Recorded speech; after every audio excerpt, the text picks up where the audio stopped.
মুখ্যমন্ত্রী শুভেন্দু অধিকারী হাত ধরে সারা বাংলার সঙ্গে তাল মিলিয়ে উত্তর দিনাজপুরে অন্নপূর্ণা যোজনার আর্থিক সহায়তা প্রদানের সূচনা হলো। বুধবার দুপুরে কালিয়াগঞ্জ ব্লক প্রশাসনের ব্যবস্থাপনায় পঞ্চায়েত সমিতির সভাগৃহে ভার্চুয়ালি আর্থিক সহায়তা প্রদান সূচনা অনুষ্ঠানের আয়োজন হয়। অন্নপূর্ণা যোজনার সহায়তা প্রদান অনুষ্ঠানে জেলা শাসক বিবেক কুমার, রায়গঞ্জের সাংসদ কার্তিক চন্দ্রপাল, কালিয়াগঞ্জের বিধায়ক উৎপল মহারাজ, অতিরিক্ত জেলা শাসক তেজা দীপক, বিডিও বিদ্যুৎ বরণ বিশ্বাস, পঞ্চায়েত সমিতির সভাপতি হিরণময় সরকার সহ ব্লক প্রশাসনের সমাজ কল্যাণ বিভাগের অন্যান্যরা উপস্থিত ছিলেন। এই ভার্চুয়াল অনুষ্ঠানে মুখ্যমন্ত্রী শুভেন্দু অধিকারীর হাত দিয়ে অন্নপূর্ণা যোজনার সহায়তা প্রদানের আনুষ্ঠানিক সূচনার পরবর্তীতে কালিয়াগঞ্জের শতাধিক মহিলার হাতে প্রকল্পের শংসাপত্র তুলে দেওয়া হয়। অন্নপূর্ণা যোজনার শংসাপত্র প্রাপক এই মহিলাদের ব্যাংক অ্যাকাউন্টে এদিনই ডিবিটি ব্যবস্থার মাধ্যমে ৩,০০০ টাকা ঢুকেছে। এই বিষয়ে রায়গঞ্জ লোকসভা কেন্দ্রের সাংসদ কার্তিক চন্দ্রপাল কি জানিয়েছেন শুনুন।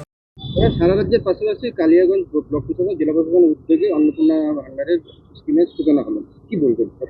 ভারতের যশস্বী প্রধানমন্ত্রী নরেন্দ্র মোদীর লক্ষ্য আমার মাতৃশক্তিকে শক্তিশালী করা, এবং আপনারা দেখেছেন যে নির্বাচনের আগে আমাদের সম্মানীয় স্বরাষ্ট্রমন্ত্রী অমিত শাহজি আমাদের ম্যানিফেস্টোতে অন্নপূর্ণা ভান্ডারের কথা বলেছেন, এবং সেখানে মাতৃশক্তিকে অন্নপূর্ণা ভান্ডারের মাধ্যমে তাদেরকে শক্তিশালী করার জন্য প্রতি মাসে ৩,০০০ টাকা সহায়তার একটা প্রকল্প করেছিলেন।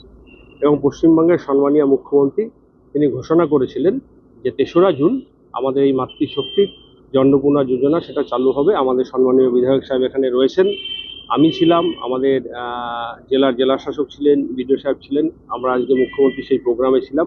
এবং মুখ্যমন্ত্রী ওখান থেকে যে প্রকল্প আমাদের উদ্বোধন করলেন অন্নপূর্ণা যোজনা, সেটা আমরা কালিয়াগঞ্জে আমাদের বিভিন্ন এরিয়া, শহর ও গ্রামের বিভিন্ন এরিয়ার মাতৃশক্তির সাথে আমরা সার্টিফিকেট তুলে দিলাম। আমি সম্মানীয় এমএলএ সাহেব, আমাদের ডিএম সাহেব আর জেলার আধিকারিক ছিলেন সেটা।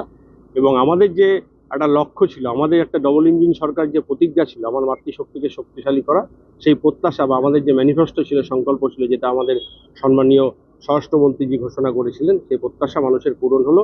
এবং তার সাথে সাথে আজকে মুখ্যমন্ত্রী আরও ঘোষণা করেছেন আরও অনেক সুবিধা যেমন আসবেন, ঠিক তেমনি এটা নিয়ে কোনো কেউ বিভ্রান্ত হওয়ার ব্যাপার নাই। যারা যোগ্য তাদেরকে সেইভাবে ক্রাইটেরিয়ায় তাদের অবশ্যই তারা পাবেন, এবং তার সাথে সাথে যাদের ভোটার লিস্টের নাম বাদ গিয়েছে, যারা সিএ অ্যাপ্লিকেশন করা আছে, তারাও সরকারের সুবিধা থেকে পাবে। মানুষ যাতে বঞ্চিত না হয়, আমাদের সরকারের, আমাদের সম্মানীয় এমএলএ সাহেবের, আমাদের মুখ্যমন্ত্রী সবার লক্ষ্য। তার জন্য যদি কোনো হেল্পের দরকার থাকে, এমএলএ সাহেব রয়েছেন, আমাদের জেলা প্রশাসন রয়েছেন, ব্লক প্রশাসন রয়েছেন, পৌর প্রশাসন রয়েছেন, সমস্ত জায়গায় মানুষদের সহযোগিতা করা হবে। এবং যারা আসতে পারবেন না, আমাদের বিভিন্ন আধিকারিকরা তারা গিয়ে তার বাড়িতে গিয়ে ফর্ম ফিল আপ করে আসবে। উত্তর দিনাজপুরের কালিয়াগঞ্জ থেকে সত্যেন মহান্তের রিপোর্ট, টাইমস 14 বাংলা। আরো নিত্য নতুন ভিডিও পেতে এবং তথ্য জানতে আমাদের ফেসবুক পেজকে লাইক ও ফলো করে রাখুন। সেই সঙ্গে টাইমস 14 বাংলার ইউটিউব চ্যানেলকে সাবস্ক্রাইব করতে ভুলবেন না।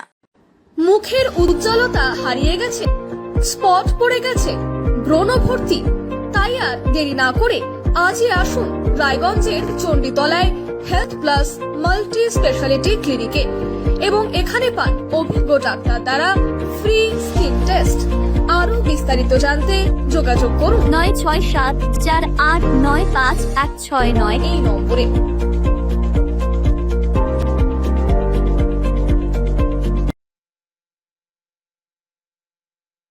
আজ তোমার বিয়ে সাজলো নতুন সাজে।